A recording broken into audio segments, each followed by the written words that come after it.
काँग्रेसचे प्रदेशाध्यक्ष हर्षवर्धन सपकाळ यांनी फडणवीसांवरती टीका केली होती। या टीकेला आता भाजपा नेते राम कदम यांनी प्रत्युत्तर दिलंय। नशिबानं सपकाळ प्रदेशाध्यक्ष झाले। फडणवीसांबाबत बोलण्याआधी त्यांनी आपली लायकी ओळखावी अशा शब्दात राम कदम यांनी सपकाळ यांना सुनावलं आहे। मुख्यमंत्र्यांवर बेजबाबदार वक्तव्य करणाऱ्या सपकाळांवर कारवाईची मागणी प्रवीण दरेकर यांनी केली। तर सपकाळ यांच्या वक्तव्याचा शासन गंभीर विचार करेल असं बावनकुळे म्हणाले आहेत।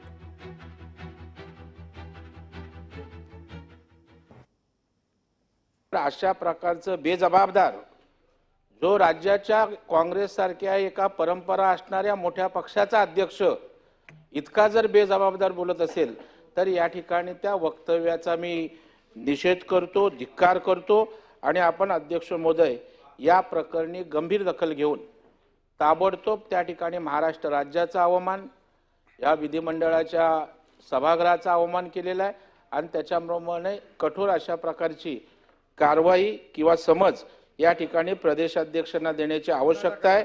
त्या ठिकाणी मी आणि आपण तपासून घ्या, या ठिकाणी जर त्यांचं वक्तव्य अशा प्रकारचं राज्याच्या मुख्यमंत्र्यांविषयी सरकारविषयी जर असेल तर त्यांच्यावर गुन्हा दाखल करून त्यांच्यावर कारवाईची सुद्धा या निमित्ताने मी आपल्याकडे मागणी करतोय।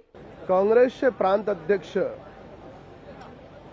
ज्यांना नशिबानं लॉटरीत महाराष्ट्राचं काँग्रेसचं प्रांत अध्यक्षपद मिळालं, आता गांधी परिवाराला खुश करण्याच्या नादात त्यांनी स्वतःची लायकी ओळखून माध्यमांशी बोलावं। हर्षवर्धन सपकाळ यांनी काल जे माननीय देवेंद्रजीबद्दल ज्या पद्धतीचं आक्षेपार्ह वक्तव्य केलं आहे आणि मुख्यमंत्र्याचा कारभार शासनावरही आणि माननीय देवेंद्रजीवरही, निश्चितपणे माननीय प्रवीण दरेकरजी यांनी जी या ठिकाणी सूचना मांडली आहे त्यावर शासन गंभीर विचार करेल।